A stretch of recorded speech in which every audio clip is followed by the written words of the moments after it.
حضرت ایوب علیہ السلام کو اتنی بڑی بیماری میں اتنے عرصے کے بعد جب صحت عطا کی گئی تو اللہ پاک نے پہلے سے بھی زیادہ نعمتیں ان کو عطا کی، حالانکہ وہ سب جو پہلے تھا وہ تو تباہ ہو چکا تھا، لیکن حضرت ایوب علیہ السلام اپنے رب کی طرف ہی آہ گزاری اور شکر گزاری کرتے رہے اور مانگتے رہے، تو اللہ پاک نے بھی پھر ہر طرح کی نعمتیں عطا فرما دے۔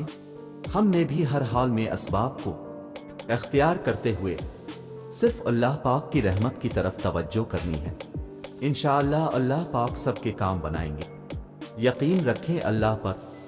بعض اوقات ہماری زندگی میں ہمیں صرف اندھیرا اور تکلیف ہی نظر آتی ہے، ایک بے نام سی بے سکونی گھیرے رہتی ہے، آنکھیں بس نم رہتی ہیں، یاد رکئی اب تھک چکے ہیں، پر آپ کا رب نہیں تھکتا ہے۔ آپ کچھ نہیں کر سکتے ہیں، پر آپ کا رب سب کر سکتا ہے۔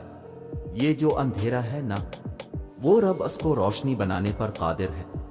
ہر تکلیف رحمت کا مرہم لے کر آتی ہے، ہر اندھیرا روشنی لے کر آتا ہے، ہر مشکل آسانی لاتی ہے۔ زندگی جامد نہیں رہتی ہے، آج کچھ نہیں ہے کل سب ہوگا۔ صرف اپنے اللہ پر یقین رکھیں۔ نماز، قرآن، سیرت وہ ہیں جن کو تھام کر آپ اپنی گھٹن زدہ زندگی میں تازہ ہوا پیدا کر سکتے ہیں، اذیت کو راحت میں بدل سکتے ہیں، تکلیف کو آسانی میں بدل سکتے ہیں، اکتاہٹ کو سکون میں بدل سکتے ہیں، غم کو خوشی میں بدل سکتے ہیں۔ بس یہ بات مضبوطی سے پکڑ لیں کہ میرا اللہ ہر چیز پر قادر ہے، پر امید رہیں، اللہ سے امید لگائے رکھیں۔ اگر اللہ کچھ محرومیوں کا ہماری ذات کا حصہ بناتا ہے تو بہت سی رحمتوں سے بھی ہمیں نوازتا ہے۔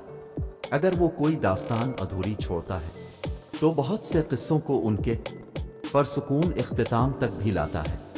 زندگی اسی کا نام ہے، کچھ مل گیا اور کسی کو کھو دیا۔ جو صبر نہیں کرتے وہ ہمیشہ بے چینی میں مبتلا رہتے ہیں، اور جو صبر کر لیتے ہیں اللہ انہیں اپنی چاہت میں سکون دے دیتا ہے۔